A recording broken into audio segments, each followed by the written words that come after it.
آپ یہ بات بتائیے گا، میں جس طرح رائی صاحب اشارت کر رہے تھے کہ جس بات کی طرف انہوں نے اشارہ کیا کہ ڈرون اٹیکس ہوتے ہیں، اس میں امریکن جو قوتیں ہیں وہ بھی ملوث ہیں، ساتھ ساتھ ہمارے حکمران بھی ملوث ہیں، لیکن جس طرح کا کردار 2-4 روز ہم نے پہلے دیکھا کہ 18 کروڑ عوام کا نمائندہ، اور پاکستان ایک ایسا ملک کو جس کو سب سے پہلا اسلامی ریاست کی جس کے پاس ایک ایٹم بم تھا، اور ایٹم بم بنا کے اتنی دنیا کی سب سے عظیم فوج کا نمائندہ وہ جب امریکہ جاتا ہے تو وہ ایسے اپنے ہاتھ میں ایک چٹ اٹھا کے لے جاتا ہے اور صدر اوباما کے پاس بیٹھا ہے جیسے اس کو سبق سنا رہا ہے. یہ تو ایسے ہی ہے کہ جیسے کوئی گھر جوائی گھر سے سودا لینے کے لیے نکلا اور وہ سنا رہا ہے کہ یہ چیزیں مجھے. میں سمجھتا ہوں کہ کتنی افسوسناک بات ہے کہ جو ہم نے جو نمائندہ منتخب کیا جس کو جا کے دیکھیں باوقار انداز میں بات کرنی چاہیے تھی، یہ کس طرح کا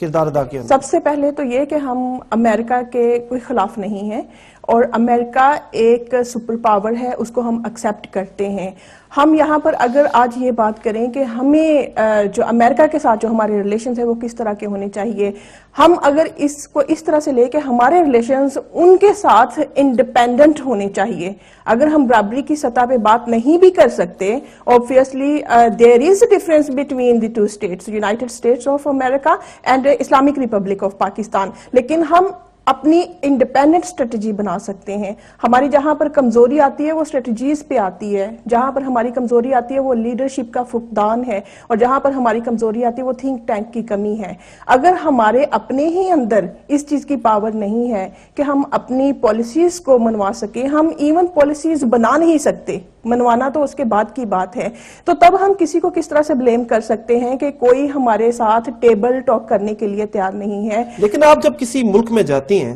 تو وہ ملک آپ کو انوائٹ کرتا ہے تو ایک سربراہ مملکت ہیں آپ، ایک ایٹمی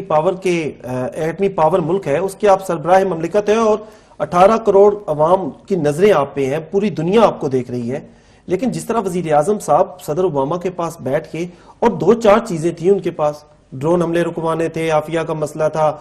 پاکستان کی امداد کا مسئلہ تھا، سول نیوکلیر ٹیکنالوجی کا مسئلہ تھا، 3-4 چیزیں تھیں. وہ 3-4 چیزیں یاد میں سمجھتی ہوں کہ جب آپ کی باڈی لینگویج ہی اس طرح کی ہو تو آپ کبھی بھی اپنے جو ہے وہ ٹرمز کنڈیشن نہیں دے سکتے. جب آپ اپنے ٹرمز کنڈیشن نہیں دے سکیں گے تب آپ اپنی اسٹریٹجیز امپلیمنٹ کر ہی نہیں سکتے. تو اس میں کوئی ضروری نہیں تھا کہ وہاں پر جا کر آپ نے اپنی ایک اسپیسیفک لینگویج میں بات کرنی ہے. اگر آپ کو انگلش نہیں آتی ہے تو آپ اپنی اردو زبان میں بات کریں، آپ اپنے ساتھ ٹرانسلیٹر لے کر جائیں، انٹرپریٹر لے کر جائیں، وہ اس بات کو آگے کنوے کریں. لیکن سب سے بڑی بات، جس طرح سے آپ نے ابھی اپنے انٹرو میں بھی کہا، سب سے بڑی بات ہمارے لیے ڈگنیٹی ہے. ہماری انڈیپینڈنس وہاں سے شروع ہوگی جہاں پر ہمارے کنٹری کی سوورینٹی اور ڈگنیٹی محفوظ ہوگی. جب ہماری لیڈرشپ میں ڈگنیٹی نہیں ہوگی تو کوئی انسان بھی پلیٹ میں رکھ کر کوئی چیز آپ کو نہیں دے گا، کوئی اسٹیٹ آپ کو پلیٹ میں رکھ کر جو ہے وہ چیزیں نہیں دیں گے. تو یہاں پر ایک ہیوج ڈیفرنس آتا ہے کہ آپ کی لیڈرشپ کس طرح سے جا رہی ہے، کس طرح